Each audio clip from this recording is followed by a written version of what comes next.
बचाने के लिए एक अनूठी पहल शुरू की है। ट्रेन के प्लेटफॉर्म पर आने पर 100% लाइट्स जलेंगी और जाने पर 50% लाइट्स अपने आप बंद हो जाएंगी। इस पहल का उद्देश्य ऊर्जा की खपत कम और ज्यादा बचत करना है। इस व्यवस्था को पश्चिमी रेलवे के जबलपुर, भोपाल और नरसिंहपुर स्टेशन पर शुरू किया गया है। रोहित शर्मा T20 क्रिकेट के बड़े बल्लेबाज बनकर उभरे हैं। वह टीम इंडिया के मेंबर तो है ही, साथ ही जब दुनिया की कोई भी T20 टीम बनती है तो उसमें भी उनको शामिल किया जाता है।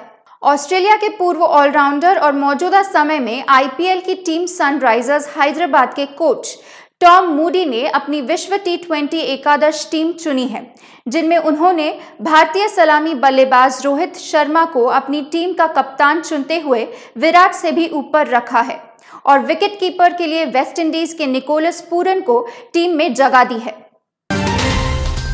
चीन के स्पेस प्रोग्राम पर नजर रखने वाले जानकारों का मानना है कि चीन ने दुश्मन देश के सैटेलाइट को लेजर के जरिए खत्म करने की पूरी क्षमता पा ली है, जिससे भारत सहित अमेरिका के सैटेलाइट्स को चीन के इन लेजर हथियारों से खतरा है। लेजर के जरिए सैटेलाइट के सेंसर को नुकसान पहुंचाने वाले चीन के 5 लेजर बेस के बारे में जानकारी मिली है।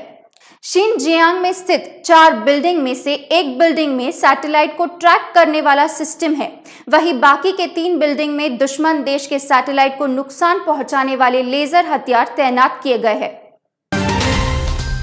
बॉलीवुड अभिनेता सुशांत सिंह राजपूत को गुजरे हुए आज पूरा 1 महीना हो गया।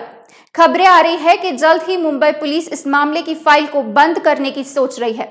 देश ही नहीं बल्कि विदेशों में भी आज सुशांत को याद किया जा रहा है और उन्हें इंसाफ मिल सके इसकी दुआ की जा रही है। हाल ही में सोशल मीडिया पर कुछ तस्वीरें सामने आई जिनमें उनके अमेरिका फैंस उन्हें श्रद्धांजलि दे रहे हैं और उनके लिए CBI जांच की मांग कर रही है। UGC की घोषणा के कुछ दिनों बाद कि अंतिम वर्ष की यूनिवर्सिटी परीक्षाएं सितंबर में होंगी, महाराष्ट्र सरकार ने सोमवार को कोविड-19 में छात्रों की सुरक्षा का कारण बताते हुए परीक्षा आयोजित नहीं करने का अपना निर्णय दोहराया।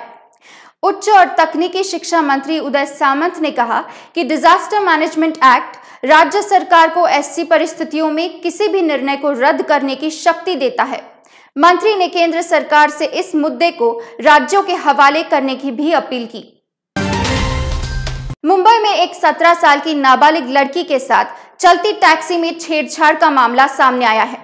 आरोपी, जिनमें से एक कैब ड्राइवर और दूसरा उसका दोस्त जो कि वाहन में मौजूद था, ने कहा कि उसे उसके कहने पर पुणे में छोड़ने जा रहे थे। पुलिस ने बताया कि कैब में सवार होने के बाद आरोपी ने चलती कार में उससे छेड़छाड़ की। वहीं लड़की ने पुलिस को बताया कि उसने उन्हें रुकने के लिए कहा और मदद के लिए अलार्म भी उठाया था।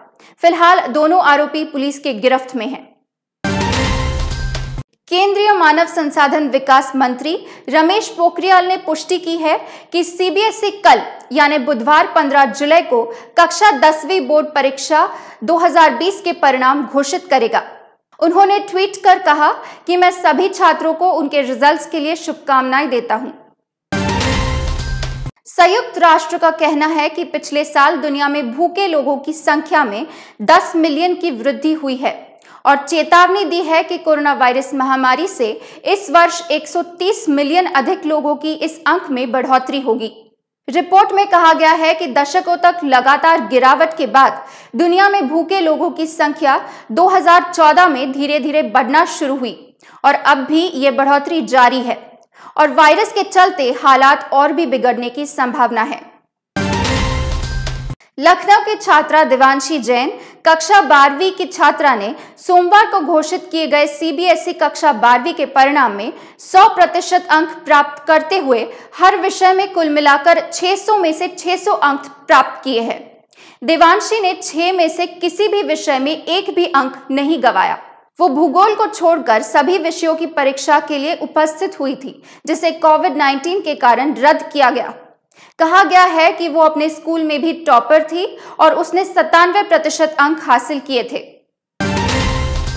राजस्थान कांग्रेस ने आज जयपुर में कांग्रेस विधायक दल की बैठक में विफल रहने के बाद उप मुख्यमंत्री सचिन पायलट के खिलाफ अनुशासनात्मक कार्रवाई की।